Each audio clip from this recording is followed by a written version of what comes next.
It was a Saturday evening, one of those cool fall nights when the wind outside howls like it's whispering secrets to the trees. I sat in the living room, the soft hum of the television playing some random movie in the background, but I wasn't paying attention. My mind was elsewhere, spinning in circles, drowning in confusion and fear. Started subtly, so small that I didn't even notice at first. James, my husband, had been different lately. I didn't want to admit it at first, but now I couldn't deny it. His laugh, once warm and familiar, had a hollow ring to it, as though it belonged to someone else. His scent, the one I had grown so accustomed to over our years together, changed too. I told myself it was nothing, maybe a new cologne, maybe my imagination running wild. But deep down, I knew something wasn't right. I took a deep breath and glanced at the clock. James was late again. He had been late every night for the past 2 weeks. Every time he would come up with a different excuse. Work ran late, traffic was a nightmare, or he'd gotten caught up helping a friend. But tonight, my heart was heavy, and I couldn't shake the feeling that something terrible was happening behind my back. I heard the front door creak open, the sound of James' familiar footsteps echoing through the hallway. The pit in my stomach deepened. Something about the sound of his steps was wrong, like they didn't belong to him. "Hey, babe," he called out, his voice smooth, too smooth, like he was trying too hard. I turned my head slowly, and there he stood in the doorway, smiling at me, but it wasn't his smile. The face was James, the dark hair, the slight stubble, the piercing blue eyes. But there was something underneath it all, something darker, like a shadow wearing his skin. "Hey!" I whispered, barely able to get the word out. My throat tightened, my body tensed. I wanted to scream, but I couldn't understand why. There was no logical explanation for the overwhelming fear that washed over me, and yet, I knew this wasn't my husband. Not really. He moved closer, his gaze never leaving mine. My heart pounded in my chest, and I fought the urge to back away, to run. But where would I go? I felt trapped, cornered in my own home. "You okay?" he asked, his voice soft, soothing almost, but it made my skin crawl. I forced a nod, swallowing the lump in my throat. "Yeah, just tired." James, or whatever this thing was, sat down next to me, his hand resting on my knee. The touch was cold, colder than it should have been. I stared at his hand, my pulse racing. For a split second, I swore I saw his fingers twitch, shift, elongate ever so slightly before returning to their normal shape. I blinked, convinced my mind was playing tricks on me. "How was work?" I asked, trying to sound normal, trying to keep my voice steady. He grinned, that too perfect grin that didn't reach his eyes. "Busy. You know how it is." Something in his voice was wrong. I couldn't put my finger on it, but it was like I was talking to a stranger wearing my husband's face. I felt nauseous, the walls closing in around me.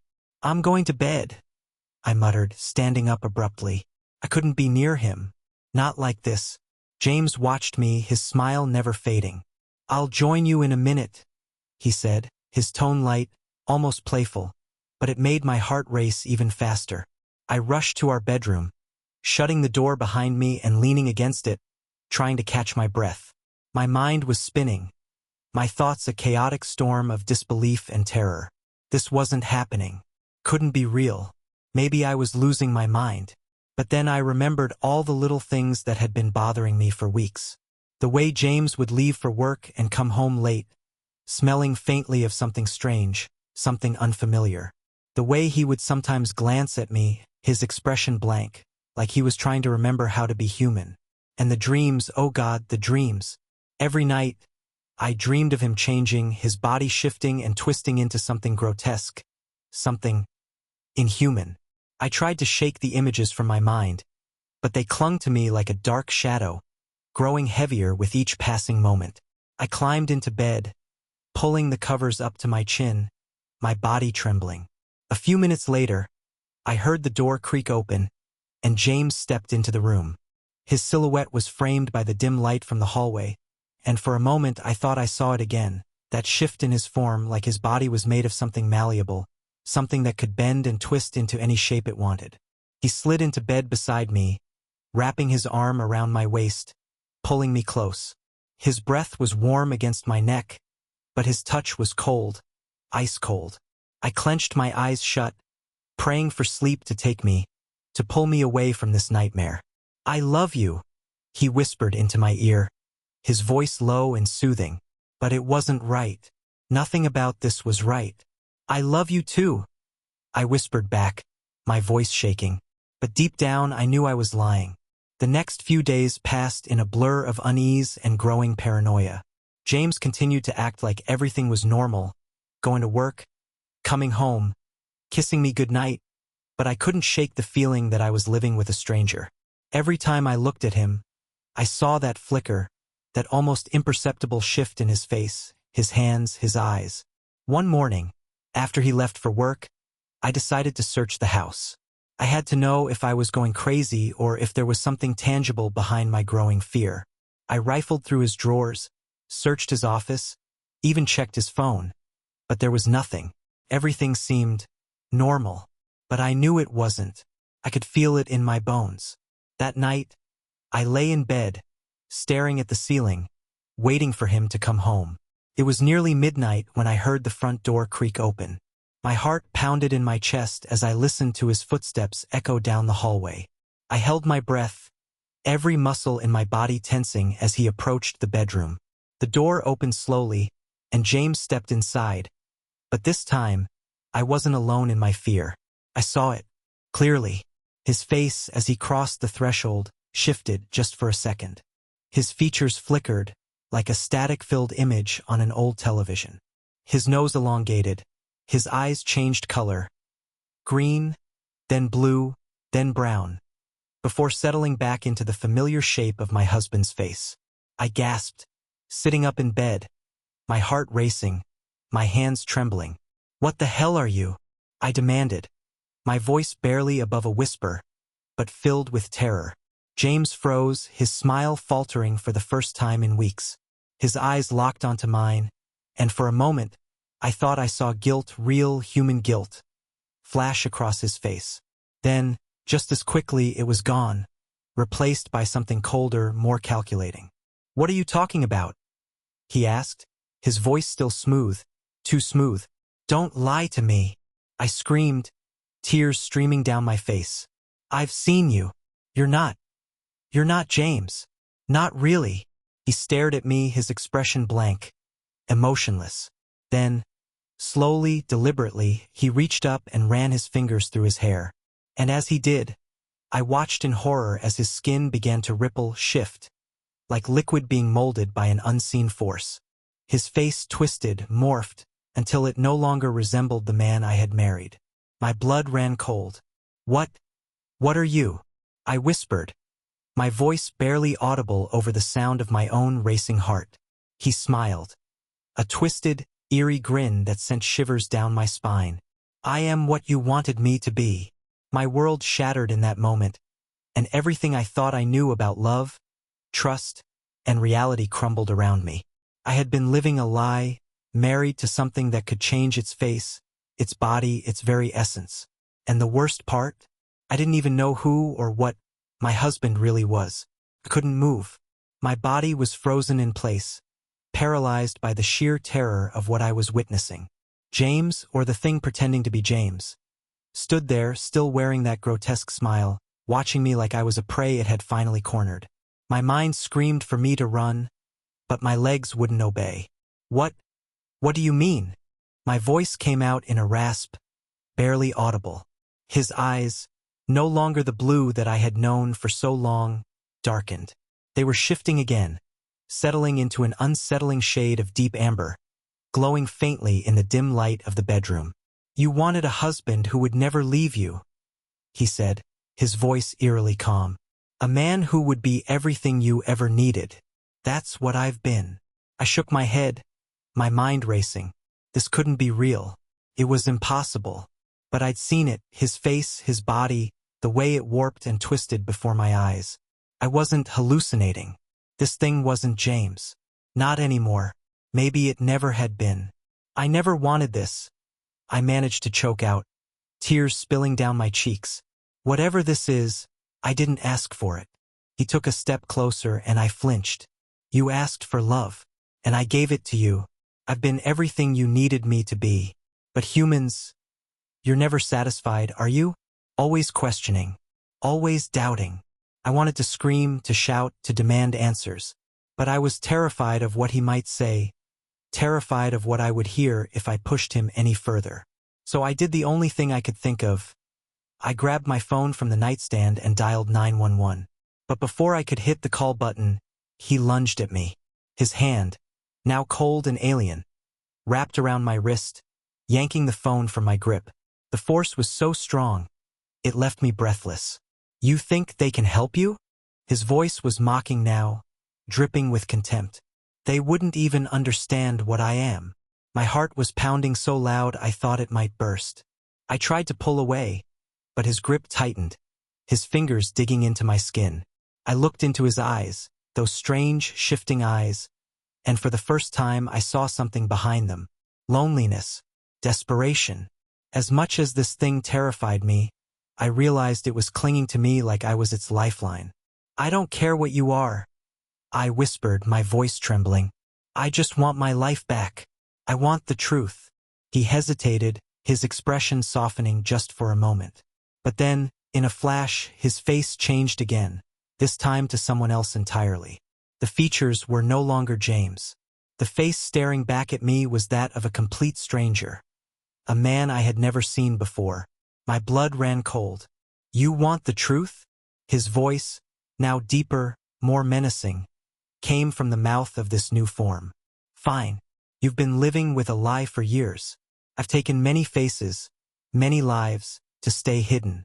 But I stayed with you because you made me feel human again. For a while, anyway. My stomach churned. How long had this creature been masquerading as James? Was the man I married ever real? My mind spun with questions I wasn't ready to confront. What happened to him? I asked, my voice barely a whisper. To the real James? For a moment, his new face flickered with something that resembled regret. He's gone. I took his place a long time ago. You never even noticed. The weight of his words hit me like a freight train. The man I had loved, the man I had spent years with, was dead. And this thing, this shapeshifter, had been pretending to be him all this time. My knees gave out, and I collapsed onto the floor, my breath coming in shallow, panicked gasps. How could you do this? I sobbed, my mind unraveling. How could you lie to me like this? He crouched down beside me, his new face looking almost sorrowful, but it was a cruel mockery of empathy. It's what I do. I survive. I adapt. I become what people want me to be. I recoiled from his touch, my body trembling. You're a monster. He didn't deny it. Instead, he stood up slowly, his body shifting once more, fluidly molding into another form. This time he looked exactly like me. My heart skipped a beat as I stared into a mirror image of myself, my own face now twisted into that same sinister smile. You're not the first person I've done this to, he said, his voice now eerily matching mine.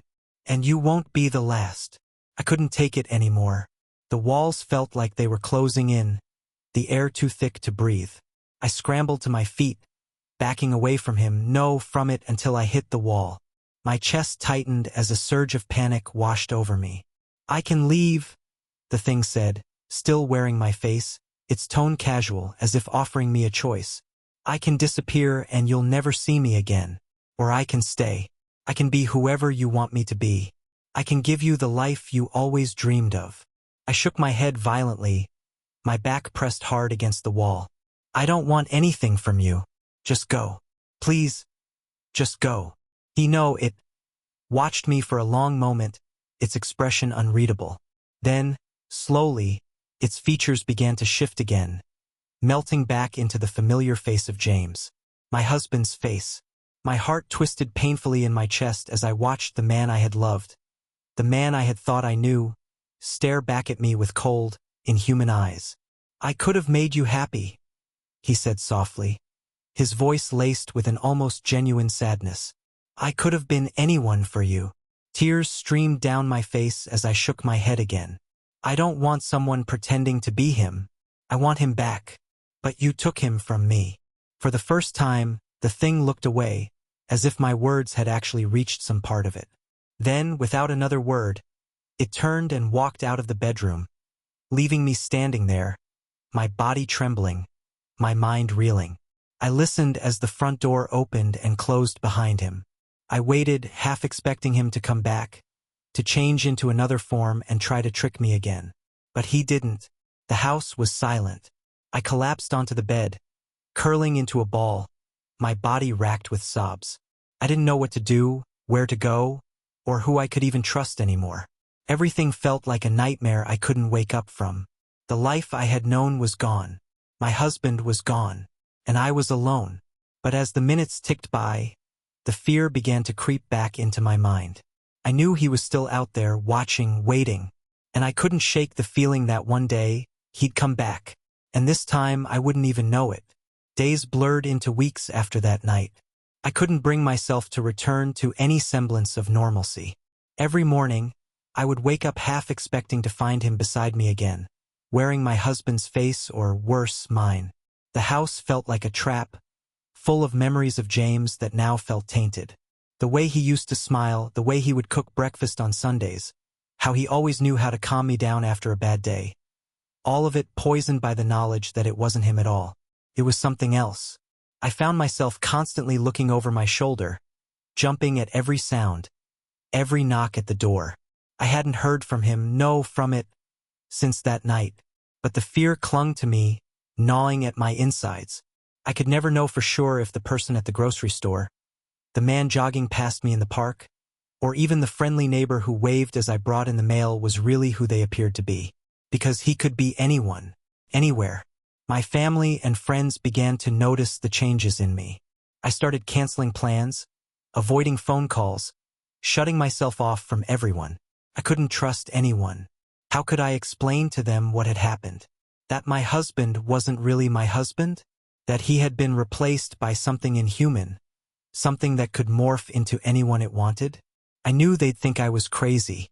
I tried to reach out to my sister, Emma, once.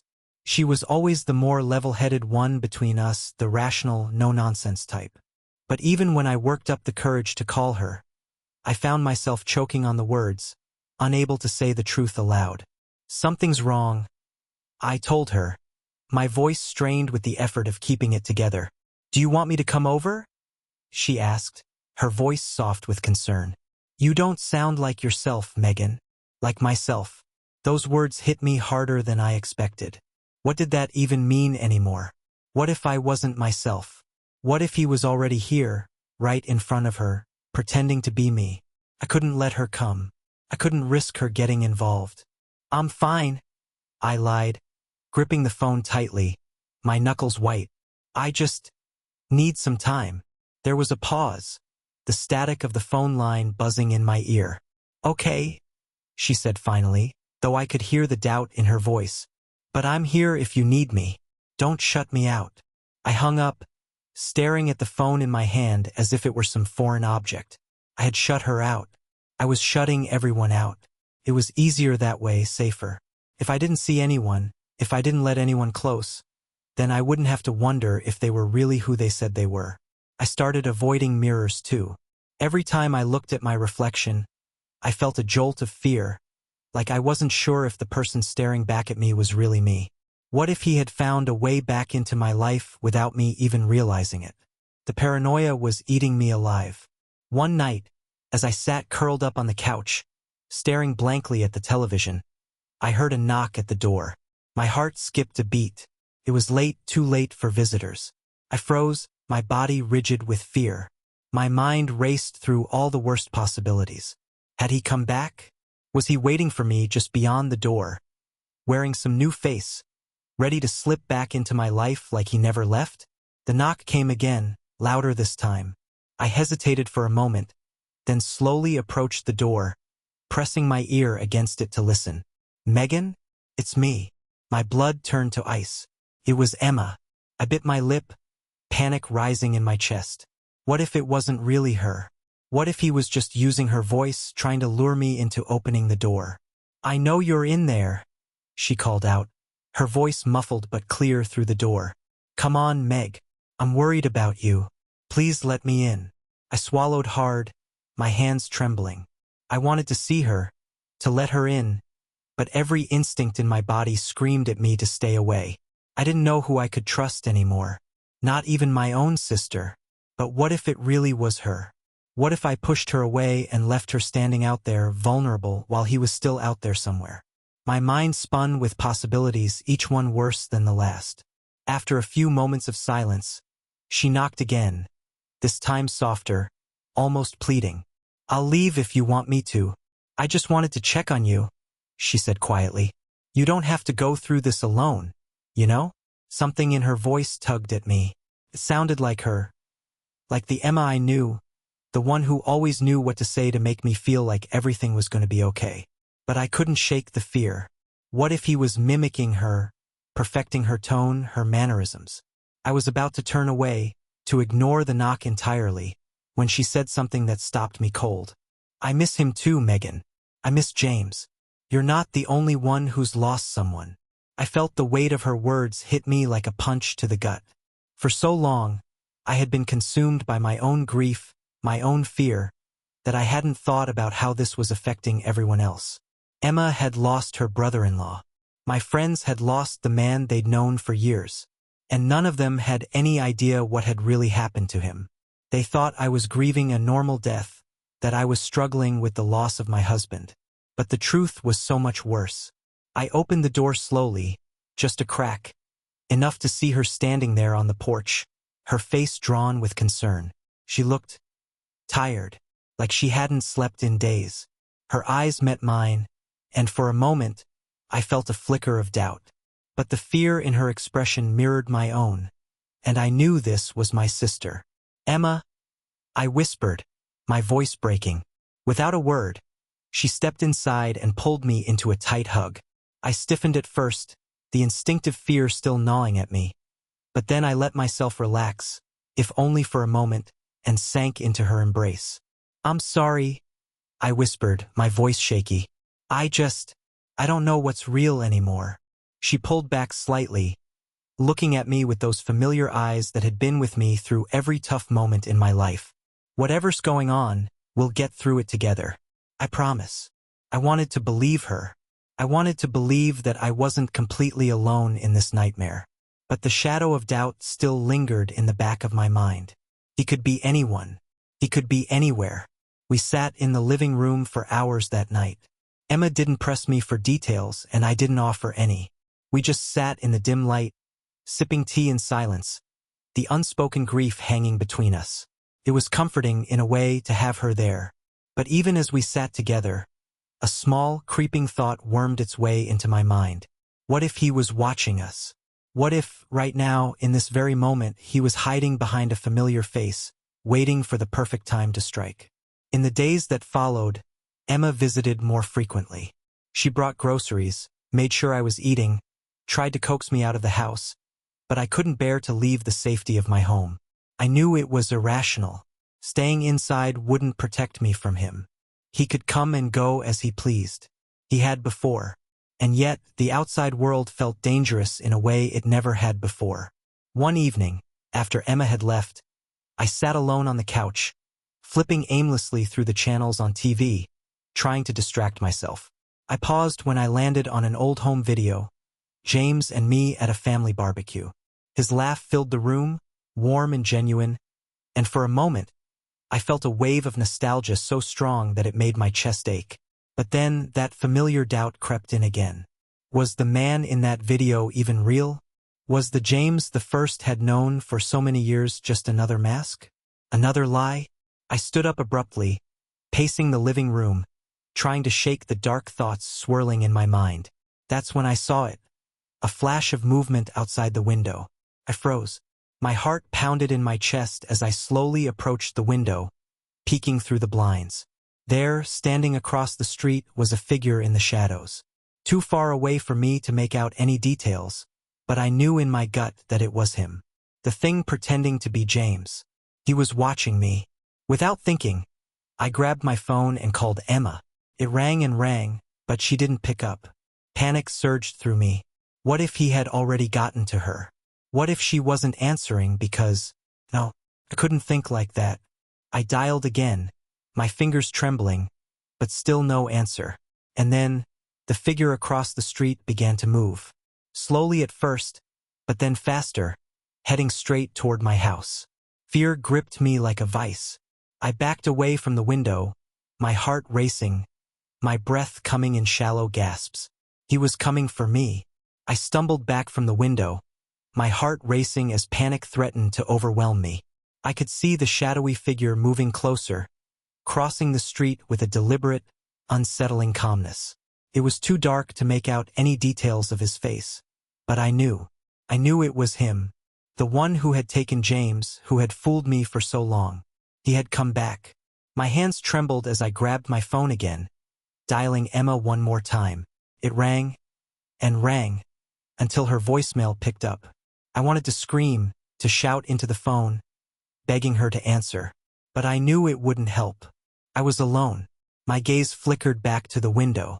The figure was now halfway across the street, his silhouette barely visible in the dim glow of the street lamp. Every instinct screamed at me to run, to lock every door and window in the house, to hide, but I couldn't. My body was frozen in place, my mind spiraling into fear. What was I supposed to do? Call the police? Tell them that my husband had been replaced by a shapeshifter? That I was being stalked by a creature that could wear anyone's face? They'd think I was insane. Maybe I was insane. No, I had to stay calm. I couldn't afford to lose control now. Taking a deep breath, I forced myself to move. I locked the front door, checking it twice to make sure it was secure. Then I ran to the back door and did the same. I closed all the windows, drawing the curtains tightly shut. I didn't know if any of it would keep him out, but it gave me the illusion of safety, and right now that was all I had. I stood in the living room, my back pressed against the wall, clutching my phone like a lifeline. My mind raced with thoughts of where I could go, what I could do, but none of it seemed like enough. He had found me once, he could find me again. And the worst part was, I didn't even know who he was anymore. He could be anyone. He could look like anyone. Suddenly, a loud bang echoed through the house. My heart jumped into my throat. It was the front door. He was here. I held my breath, my entire body shaking with fear. I could hear footsteps on the porch, slow and deliberate. The door rattled again, harder this time, as though someone was testing the lock. The silence that followed was deafening. And then, a knock. 3 sharp raps on the door, so loud they made the floorboards vibrate beneath my feet. "Megan," a voice called out, muffled through the wood of the door. I froze. It was Emma's voice, her exact voice. "Open up, it's me," the voice said again. "Please, I just want to talk." My head spun. Was it really her? Or was it him, the shapeshifter, playing some sick game, trying to trick me into letting him in? Couldn't be sure. My heart screamed at me to trust my sister, to let her in, but my gut told me something was wrong. This was exactly what he wanted. "Megan!" The voice was sharper now, more desperate. "I've been calling you for hours. Please open the door. We need to talk." I stood frozen in place, unable to move, my mind racing with 1,000 conflicting thoughts. What if it really was Emma? What if she was in danger, standing out there while I hesitated? But what if it wasn't? What if he had already gotten to her? What if the person standing outside that door wasn't my sister at all? Couldn't risk it. Couldn't. "I'm not opening the door," I called out, my voice shaky but firm. "I'm sorry, but I can't." "Megan, what the hell?" The voice was louder now, tinged with frustration. "It's me. I just want to help you. Let me in." I shook my head, backing further into the room. "I can't," I whispered, almost to myself. "I don't know if it's really you." There was a long pause, and for a moment I thought maybe she, or he, had given up. But then the voice returned, softer this time. "Megan, it's me," the voice said, almost pleading. "You know me. I'm your sister. I'm not like him. Please, let me in." Tears welled up in my eyes. Sounded so much like her. Felt like her. But I couldn't shake the doubt, the gnawing fear that had been planted in me ever since the night I discovered the truth about James. I'm sorry, I whispered again, choking on the words. I just can't. The silence that followed was thick with tension. My heart pounded in my chest, and I could hear my own shallow breathing echoing in the empty room. Then, without warning, there was a loud crash as something slammed into the door. My whole body jolted, and I stifled a scream, clamping my hand over my mouth. He was trying to break in. Another crash, and then another, the wood splintering under the force of the blows. I had to do something. I couldn't just stand there and wait for him to come in. My mind raced, trying to come up with a plan, but all I could think about was escape. The window, the back door. I had to get out of the house. I ran to the kitchen, my footsteps echoing loudly against the tile floor. I could hear the front door giving way behind me, the frame cracking under the pressure. I didn't have much time. I flung open the back door and bolted into the yard, the cold night air hitting me like a shock to the system. I ran blindly, not even thinking about where I was going. My only thought was to get as far away from him as possible. The yard seemed to stretch on forever, and every rustle of the trees, every crunch of leaves beneath my feet, made me jump. I kept glancing over my shoulder, terrified that he was right behind me, ready to pounce. I reached the edge of the yard and stumbled onto the street, my breath coming in ragged gasps. There were no cars, no people, just the empty silence of the suburban night. I had nowhere to go, nowhere to hide. And then I saw it. A car, parked at the end of the block. Its headlights were off, but I could see the faint glow of someone sitting inside. I hesitated for a moment, my pulse pounding in my ears. What if it was him? What if he was waiting for me, knowing I'd run straight into his trap? But I didn't have a choice. I had to take the risk. I sprinted toward the car, my legs burning with the effort, my lungs screaming for air. As I approached, the driver's door opened, and a figure stepped out. Megan! It was Emma's voice again, filled with panic. Get in the car. I stopped dead in my tracks, my heart racing. It looked like her. It sounded like her. But I couldn't trust it. Not anymore. Prove it's you, I shouted, my voice shaking. Tell me something only you would know. The figure hesitated for a moment, her face a mix of fear and confusion. Megan, it's me. Please, we don't have time for this. He's coming. Tell me. I screamed, backing away, my hands trembling. Emma. If it really was Emma. Took a deep breath, her eyes filled with desperation. When you were 6, you broke Dad's guitar and blamed it on me. You cried for days because you felt so guilty. I never told anyone. I froze, the memory flooding back to me in an instant. It was her. It had to be. No one else knew about that. But before I could move, a figure emerged from the shadows behind me. I felt the cold grip of a hand on my shoulder, and a voice, low and familiar, whispered into my ear. You really think you can run from me?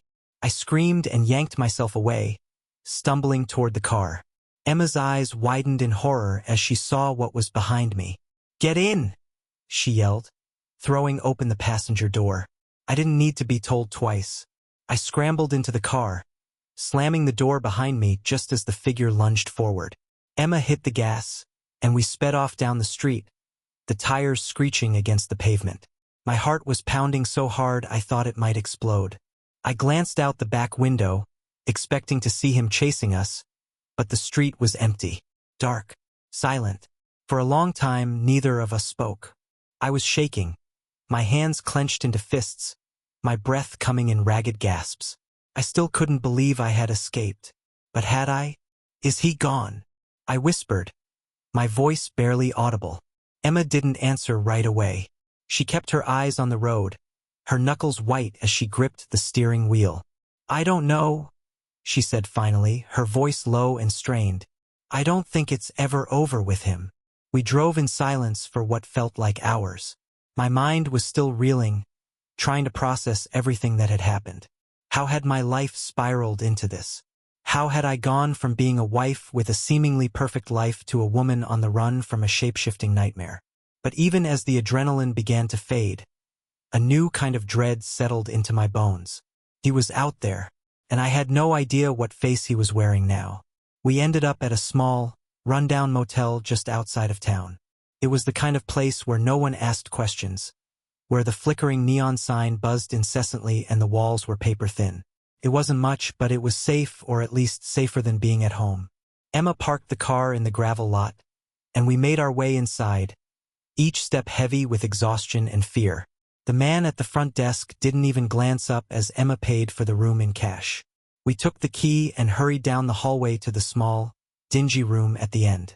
Once inside, I collapsed onto the bed, burying my face in my hands. Emma sat down beside me, her presence a comforting anchor in the chaos of my thoughts.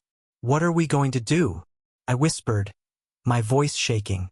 Emma sighed, running a hand through her hair. "I don't know, but we can't stay here for long. He'll find us eventually." I nodded, but the reality of the situation was crushing. How could we ever escape someone who could become anyone? How would we know who to trust? I barely slept that night. Every time I closed my eyes, I'd see him, James' face, but twisted, morphing into something unrecognizable. My heart would pound, jolting me awake with a cold sweat covering my skin. Emma was asleep in the chair by the window, her head resting against the wall. I don't know how she managed to sleep at all. My mind raced, filled with questions that I didn't want to ask but couldn't stop myself from thinking. Who else had he become? How long had he been living with me, pretending, manipulating? I replayed every memory I had of James, trying to pinpoint the moment things went wrong. Was it 2 years ago when he got that new job and started coming home late? Or had it been even before that? The thought that I might never know made me sick to my stomach. I shifted in bed, pulling the thin blanket tighter around me, but the chill in the room wasn't something I could shake. The shadows on the walls seemed to move, shifting in the dim light from the parking lot outside. Every sound, every creak, every distant footstep set my nerves on edge. I kept expecting to hear the soft, calm voice of my husband, or what I had once thought was him. It wasn't until the early hours of the morning, when the sky was just beginning to lighten, that I finally allowed myself to relax, just enough to drift into a fitful sleep. I woke to the sound of a knock on the door. My eyes shot open, panic seizing me as I sat up in bed, my heart pounding. Emma stirred in the chair, blinking groggily. The knock came again, harder this time. "Who is it?" Emma asked, her voice thick with sleep, but I could hear the tension in it. She shot me a glance, and I could see the fear mirrored in her eyes. "I don't know," I whispered, my throat dry. My body was frozen with the same fear that had gripped me last night. Emma stood up, motioning for me to stay back as she moved toward the door. She glanced through the peephole, her shoulders visibly relaxing, but only slightly. "It's the front desk guy," she said, but her voice was still uncertain. My chest tightened. I wanted to scream, to beg her not to open the door, but part of me knew we couldn't hide forever. We had to keep moving, and if someone was looking for us, we needed to know why. Emma hesitated for a moment, then unlocked the door. The old man from the front desk stood there, looking uncomfortable as he shifted from foot to foot. His weathered face was scrunched up like he didn't want to be involved, but he couldn't avoid it anymore. "Sorry to bother you," he mumbled, his eyes darting between Emma and me. "But there's a man here. Says he's your husband. Wants to know what room you're in." My stomach dropped. The room felt like it was closing in on me. "Did you tell him?" Emma asked, her voice steady, but her fingers gripped the edge of the door like she was holding on for dear life. The man shook his head. "Nah. Something didn't sit right with me. Figured I'd ask you first. Look, if this is some kind of situation, I can tell him to take a hike." Emma let out a breath, her gaze flickering to me. "What did he look like?" The old man shrugged. "Tall guy, dark hair, seemed polite enough. He had your name, though. Said his wife was in trouble and he was trying to find her." My legs felt like they were going to give out. It was him. It had to be. Couldn't breathe. He was here, already so close, playing the part of the concerned husband again. "Tell him you haven't seen us," Emma said, her voice sharp now, all traces of sleep gone. "We're leaving. Now." The old man nodded and quickly disappeared down the hallway. Emma turned to me, her face pale but determined. "We have to go. He's close." I didn't argue. We grabbed what little we had brought with us and headed out the back door of the motel, making sure to stay out of sight from the parking lot. Emma's car was parked in the lot next to the motel, and as we hurried toward it, my heart pounded in my chest, my head filled with a growing sense of dread. I kept glancing over my shoulder, half expecting to see him, wearing James' face, coming toward us with that calm, collected smile. But there was no one there. Not yet. We climbed into the car, and Emma peeled out of the parking lot before I even had my seatbelt on. My hands shook as I fumbled with it, the tension between us thick and heavy. "We can't keep doing this," I whispered, my voice barely audible over the sound of the engine. "We can't run forever." Emma's grip on the steering wheel tightened, her knuckles white. "We'll figure something out," she said, but even she didn't sound convinced. "Where are we going?" "I don't know," she admitted, "but we need to disappear. We'll go somewhere remote, somewhere he can't find us." I didn't say anything. Felt futile. He had found us at the motel, and I didn't know how he was doing it. How could we possibly escape someone who could become anyone? Someone who could blend in perfectly, who could slip into any crowd, any place and go unnoticed? I glanced out the window, watching as the city gave way to the countryside. The road stretched out before us, endless and empty. For a moment it felt like maybe, just maybe, we were getting away. But deep down, I knew it was only a matter of time. He would find us again. He always did. We drove for hours, only stopping once for gas and food at a tiny roadside diner. The woman behind the counter barely looked at us as we ate our sandwiches in silence, the weight of our situation pressing down on us like a suffocating blanket. Every time the door to the diner opened, I flinched, half expecting to see him walk in. "Do you think he's tracking us?" I asked Emma quietly as we finished eating, my eyes darting to the door again. "I don't know how he could be," she said, though I could hear the doubt in her voice. "We haven't used our credit cards, haven't contacted anyone who could lead him to us." "Then how does he keep finding us?" Emma didn't answer. She didn't have to. We both knew the truth. He wasn't following us like a normal person would. He didn't need to. He could be anyone, anywhere. For all we knew, he could have been sitting in that diner with us, watching us from across the room, wearing the face of a stranger. The thought made me nauseous. We left the diner and got back on the road, heading deeper into the countryside. The farther we drove, the more isolated the landscape became. Fields and forests stretching out on either side of the road, with no sign of civilization for miles. It was the kind of place where no one would find you unless they were looking. But I couldn't shake the feeling that he was always looking. We arrived at a small cabin late in the afternoon. It belonged to one of Emma's old college friends, a place she had mentioned once as a getaway spot in case of emergencies.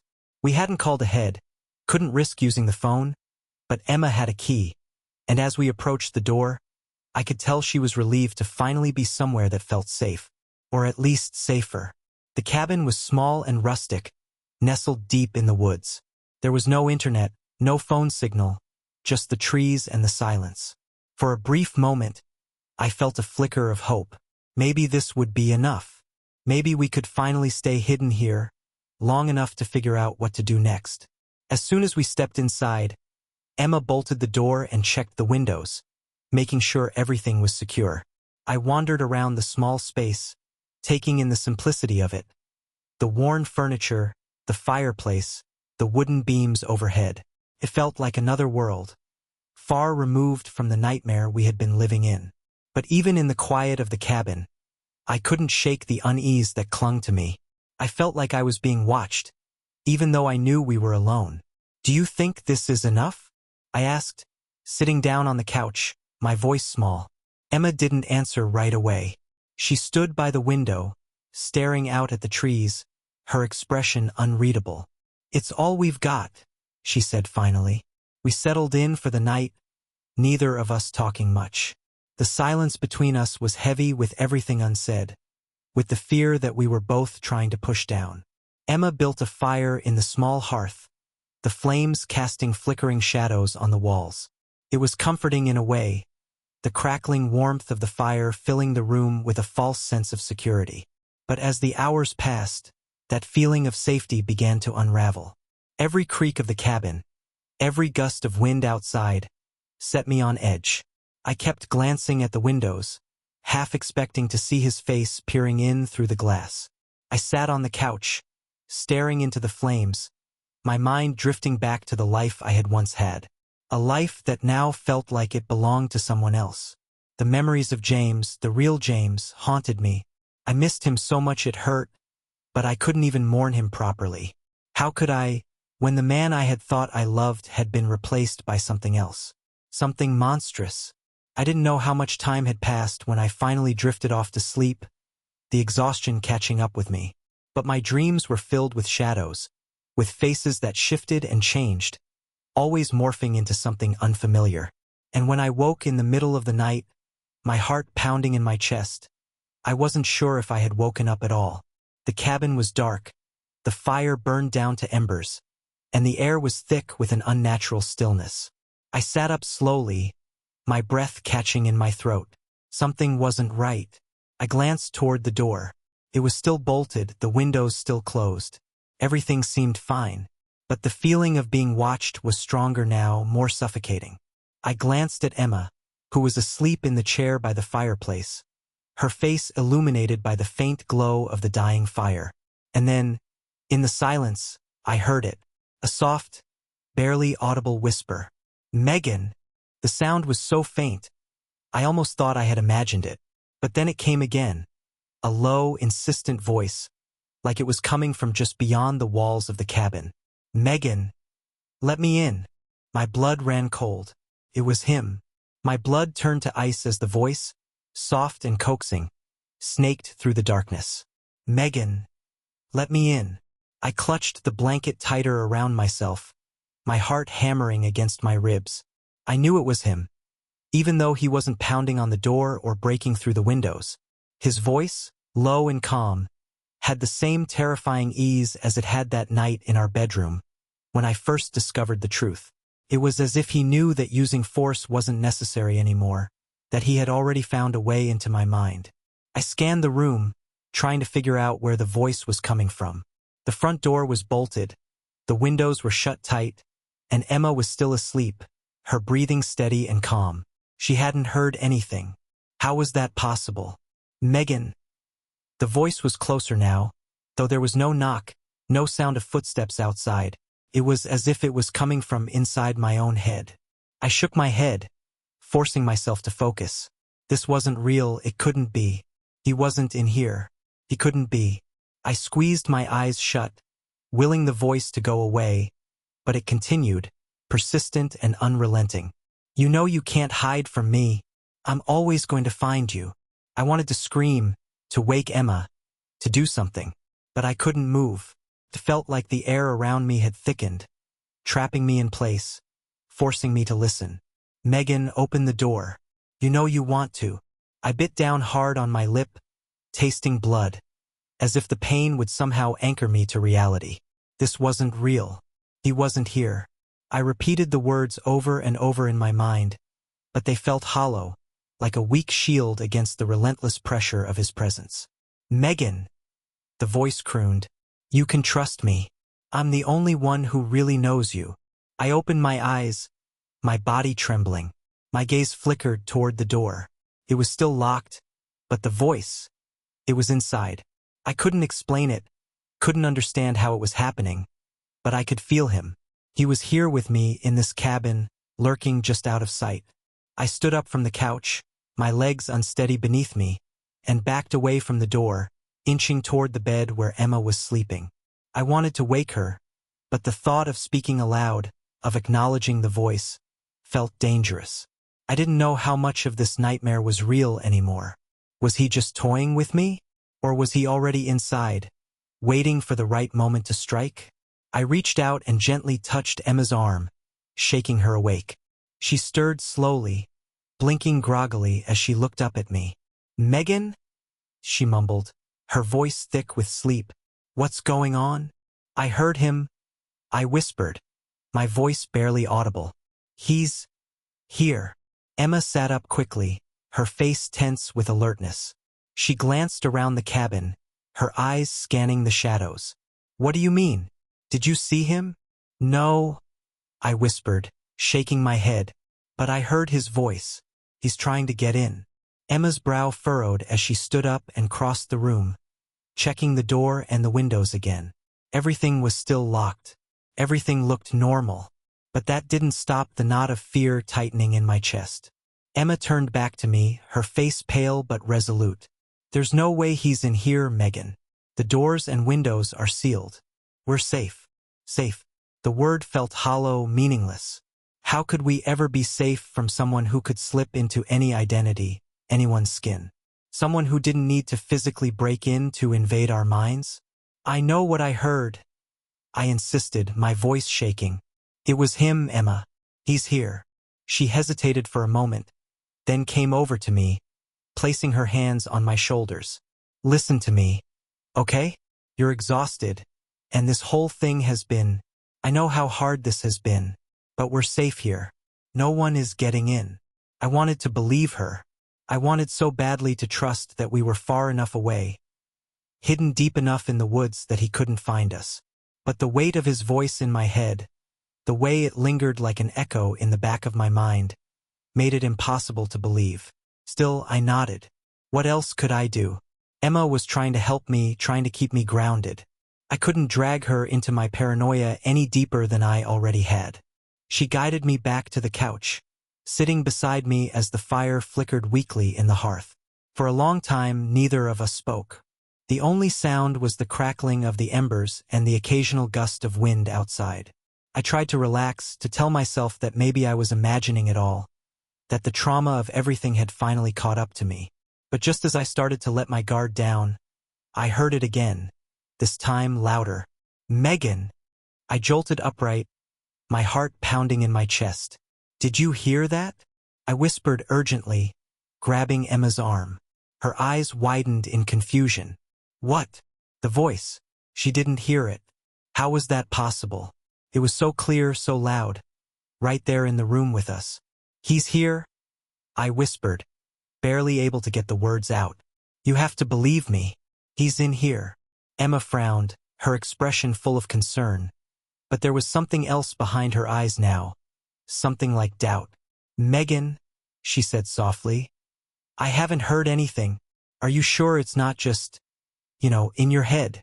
Her words cut through me like a knife. In my head. Was that what she thought? That I was losing it? That the stress and fear had finally tipped me over the edge? I stood up abruptly, pacing across the small room, my breath coming in ragged gasps. No, I muttered, shaking my head. It's not in my head. I heard him. Emma. Emma stood up too, trying to reach for me, but I pulled away. My heart was racing, my mind spinning out of control. What if this was exactly what he wanted? What if this was part of his plan? To make me doubt myself, to make me seem crazy so that no one would believe me. Megan, calm down, Emma said, her voice steady but laced with worry. I believe you, okay? But we need to stay calm. You're not going to hear him here. We've locked everything. We're far away. He can't get to us. I didn't respond. Couldn't.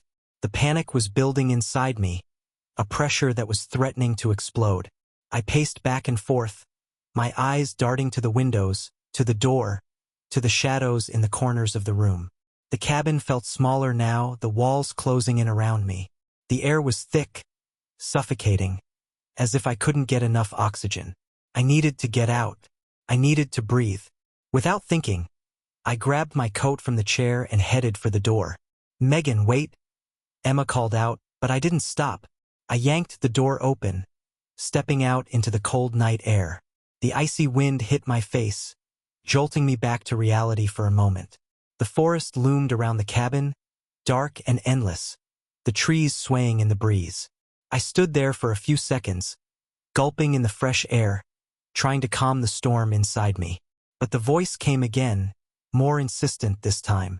Megan, you can't run from me. You know that. I spun around, looking wildly into the trees, my breath coming in short gasps. He was here, somewhere, watching me, waiting. I wanted to run, to disappear into the darkness of the woods, but I couldn't. My feet were rooted to the ground, my body paralyzed by fear. And then, out of the corner of my eye, I saw movement. A figure, standing just at the edge of the tree line, barely visible in the dim moonlight. My heart leaped into my throat. It was him. The figure stepped forward, slowly, deliberately, until he was standing in the open, just a few yards away from me. My breath caught in my throat as I stared at him. James. Or at least the thing wearing James' face. He smiled. That same cold, calm smile that had haunted me for so long. "You know it's over," he said, his voice soft but chilling. "You can't hide from me. You never could." I backed away, my legs trembling beneath me. "Stay away from me," I whispered, my voice weak and broken. His smile widened, but it didn't reach his eyes. "I don't want to hurt you, Megan. I just want to be with you, like before." I shook my head, tears streaming down my face. "You're not him. You're not James." The thing wearing James' face tilted its head, studying me with an almost pitying expression. "I was enough, wasn't I? Enough to make you believe. Enough to make you love me." My stomach churned with revulsion. How long had I been living with this monster? How long had I been fooled, thinking I was with the man I loved, when all along it had been this? "You killed him," I whispered, my voice shaking with anger. "You took him from me." The thing's smile faltered, just for a moment. Then, it stepped closer, its eyes darkening. "I became him. I was everything you needed. And I can be again." I backed up until my back hit the cabin wall. My body trembled with fear, my mind racing with thoughts of escape. But there was nowhere to go. He had found me. He would always find me. I could hear Emma behind me now, her voice calling out from the doorway, but it felt distant, like it was coming from another world. All I could focus on was the thing in front of me, this twisted, horrifying version of the man I had once loved. "Come with me, Megan," he said, his voice soft, almost tender. "We can start over. You and me, just like it was before."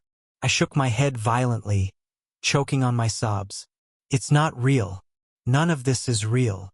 The thing stepped closer, reaching out a hand toward me. "It can be if you let it." I stared at the hand, my mind spinning. For a moment, just a brief, terrifying moment, I felt the pull, the temptation to give in, to stop running, to let him take me back into the lie. But then I remembered. I remembered the truth. "You're a monster," I spat, my voice trembling but fierce. "And I'll never let you have me." The thing's eyes darkened, and the smile faded from its face. "You don't have a choice," it hissed. Before I could react, Emma grabbed my arm, pulling me back into the cabin and slamming the door shut. We bolted it, our breaths ragged and panicked as we backed away. For a moment, there was only silence. Then the knocking started again. Slow, steady, deliberate. "Megan, let me in." He was never going to stop. The knocking persisted, a rhythmic tapping against the wooden door that sent chills through my entire body. Every knock felt like a countdown, like time itself was running out. Emma stood beside me, her face pale, her eyes wide with the same terror I felt clawing at my insides. We backed away from the door, the only thing between us and the thing wearing James' face. My mind raced, trying to think of what to do. Where could we go? How could we possibly escape? "He's going to get in," I whispered, my voice trembling. Emma shook her head, her expression hardened. "We need to run." "Where?" I asked, my voice breaking. "We're in the middle of nowhere. There's no one to help us." Emma didn't hesitate. "We go into the woods." My heart skipped a beat. The woods. Dark, endless, full of shadows.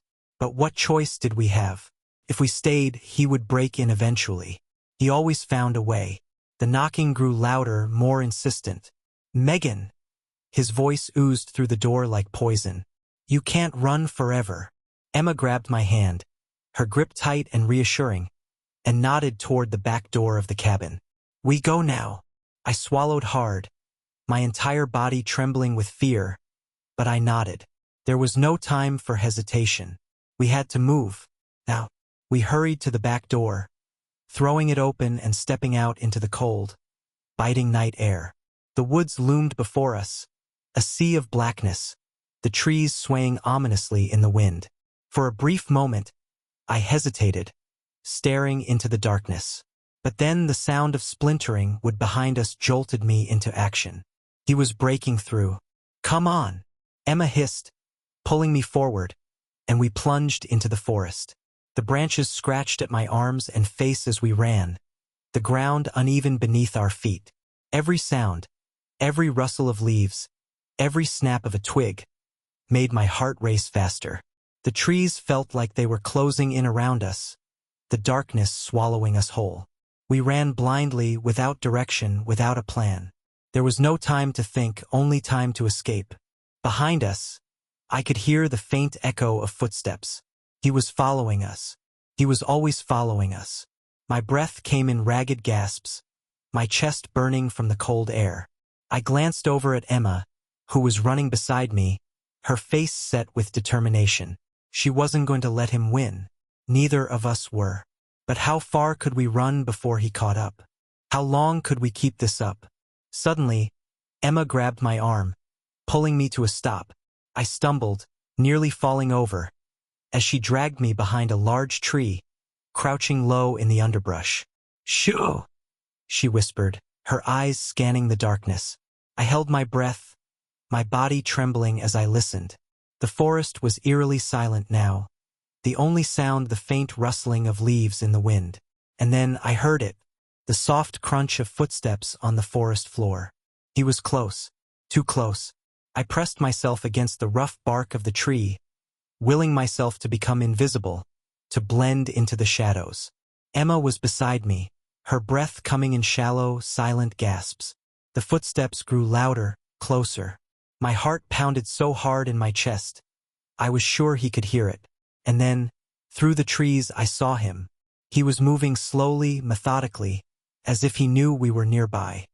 His face, James' face, was calm, almost serene, as he scanned the woods, his eyes glinting in the faint moonlight. "Megan," he called out softly, his voice carrying through the trees. "I know you're here." I clenched my fists, fighting the urge to scream. "I can feel you," he continued, his tone soft, coaxing. "You can't hide from me." Emma's hand gripped mine tightly, her eyes locking onto mine. We both knew we couldn't stay hidden for long. He would find us eventually. "Megan, it doesn't have to be like this," he said, his voice closer now. "We can be together again, just like before." I bit down on my lip, my mind racing. He was lying. He was always lying. But his voice, it was James' voice. The voice I had once loved. The voice that had comforted me through so many sleepless nights. The voice that had promised me a future. But it wasn't real. None of it was real. I had to remind myself of that, over and over again. The footsteps stopped. For a long moment, there was only silence.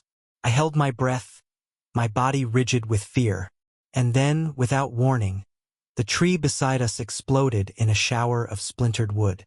I screamed, scrambling backward as the thing lunged toward us, his face twisted with rage. Emma grabbed my arm, pulling me to my feet, and we ran. Branches whipped at my face, the ground uneven beneath my feet, but I didn't care. We had to keep moving. We had to outrun him. But as we ran deeper into the forest, I realized with growing horror that we were heading straight into the heart of the woods. There was no way out, no clear path, only darkness. I could feel him behind us, his presence like a shadow, always just out of reach but never far enough away. My lungs burned, my legs aching from the effort, but I couldn't stop. Not now. Not when we were so close to escaping. And then, just when I thought I couldn't go any further, I saw it. A clearing up ahead. A break in the trees. "Emma, look!" I shouted, my voice hoarse with desperation. She saw it too, and we pushed ourselves harder, sprinting toward the open space. But as we reached the clearing, I froze. Standing in the center of the open field was him. He smiled, that same cold, chilling smile as he stepped toward us. "There's nowhere left to run," he said softly. My heart dropped into my stomach. He had outsmarted us. He had become us. And now there was no escape,